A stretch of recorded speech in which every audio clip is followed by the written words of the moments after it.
Hey ho Pop Gengs!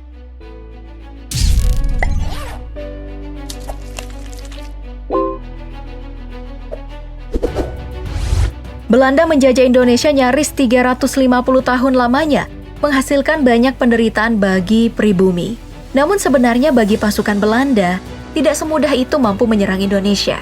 Sebab faktanya, ada banyak pejuang yang mati-matian untuk melawan mereka, dan gak sedikit diantaranya jauh lebih sulit dilumpuhkan, karena dikenal sakti mandraguna.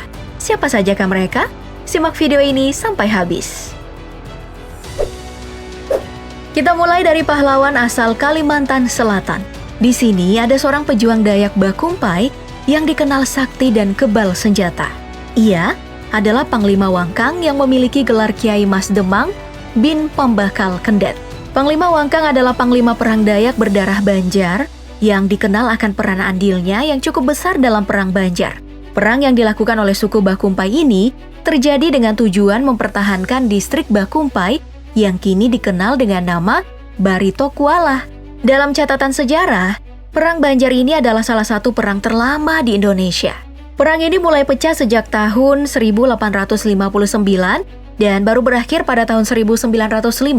Bisa dibayangkan, gak terhitung lagi jumlah penduduk pribumi di Kalimantan Selatan yang gugur melawan penjajah Belanda selama 46 tahun itu. Panglima Wangkang salah satu tokoh yang dianggap sebagai ancaman Belanda kala itu sebab ia dikenal memiliki kesaktian kebal peluru selama berkali-kali turun perang dan menjadikannya seorang yang cukup berpengaruh. Pada tanggal 25 November 1870, ia sepakat untuk menyerang ibu kota Banjarmasin bersama pengikutnya sebanyak 500 orang dan pertempuran pun terjadi. Namun, kekuatan Belanda kala itu jauh lebih besar sehingga Panglima Wangkang terpaksa menarik kembali pasukannya keluar kota menuju Sungai Durrahman. Nah, disinilah Panglima Wangkang menemui ajalnya karena pasukan Belanda ternyata telah menyiapkan peluru emas. Mereka telah mempelajari dari pertempuran sebelumnya. Kalau ternyata selama ini sang pahlawan selalu kebal terhadap peluru berbahan tembaga, timah, atau yang lainnya. Namun gak kebal pada bahan emas. Setelah gugur, jasadnya pun segera dilarikan ke hutan untuk disembunyikan di semak-semak. Namun, pihak Belanda tak bisa menemukan jasadnya selama pencarian berhari-hari.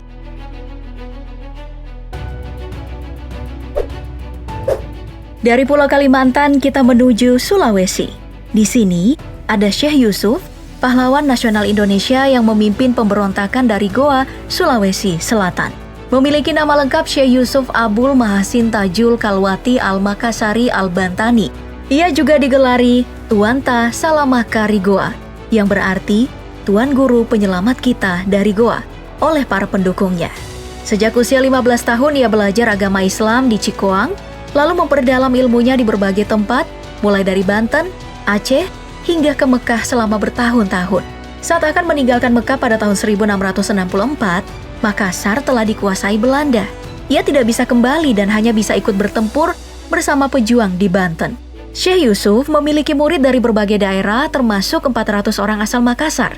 Ketika pasukan Sultan Ageng dikalahkan Belanda pada tahun 1682, Syekh Yusuf ditangkap dan diasingkan ke Sri Lanka, lalu dipindahkan ke Afrika Selatan karena Belanda takut dengan kesaktiannya dalam menggerakkan pasukan. Ia juga dipercaya menguasai ilmu halimun, yakni bisa menghilang dan kebal dari senjata tajam serta senjata api. Nelson Mandela, mantan Presiden Afrika Selatan, bahkan menyebutnya sebagai salah seorang putra Afrika terbaik.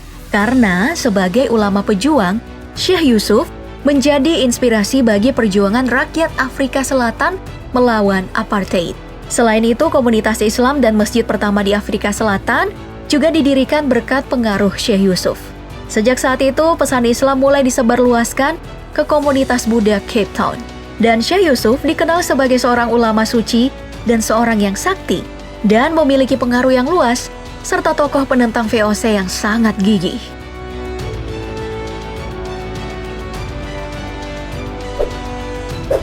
Sosok pahlawan yang memiliki kesaktian berikutnya datang dari Sumatera Utara.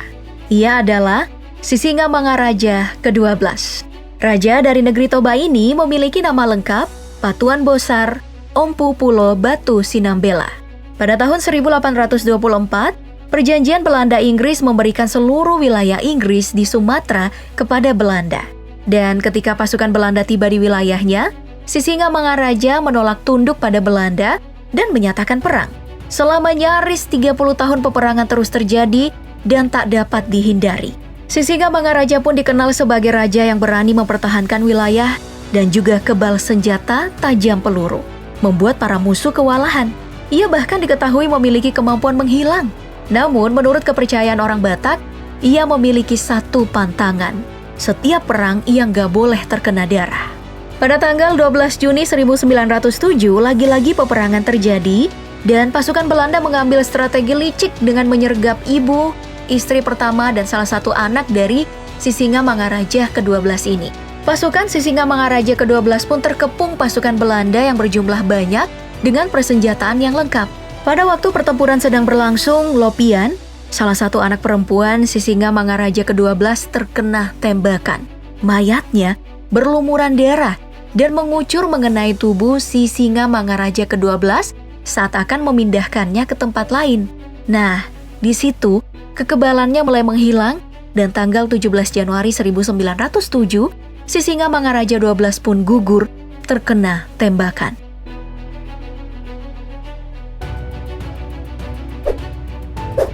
Dari Sumatera kita menuju ke Maluku. Di sini ada seorang pejuang bernama Patimura yang wajahnya lama menghiasi uang kertas Rp1.000 dengan golok di tangan. Sebelum melakukan perlawanan terhadap VOC, putra bangsawan dari Nusa ini pernah berkarir dalam militer sebagai mantan sersan militer Inggris. Namun saat Belanda datang kembali untuk menguasai Maluku pada tahun 1816, rakyat mulai menentang karena telah mengalami kondisi yang buruk selama 2 abad dikuasai. Di bawah pimpinan Kapitan Patimura, rakyat Maluku pun mulai bangkit mengangkat senjata. Setahun kemudian perang pun pecah. Patimura dikenal memiliki keahlian dalam hal mengkoordinir raja-raja Pati dalam melaksanakan kegiatan pemerintahan, memimpin rakyat, mengatur pendidikan, menyediakan pangan, dan membangun benteng-benteng pertahanan. Ia juga dikenal berwibawa dan diakui luas oleh para raja Patih maupun rakyat biasa. Sehingga, ia berhasil menggalang persatuan dengan kerajaan Ternate dan Tidore, raja-raja di Bali, Sulawesi, dan Jawa. Dan pertempuran ini berhasil menghancurkan pasukan Belanda. Namun, pada akhirnya, perang Patimura ini berakhir akibat politik adu domba tipu muslihat, yang tentunya dilakukan oleh Belanda, dan Patimura dihukum mati karena dikhianati. Tapi dari sini kita bisa belajar, dengan bermodalkan taktik dan sebilah golok, ternyata sempat bikin musuh kalah juga ya.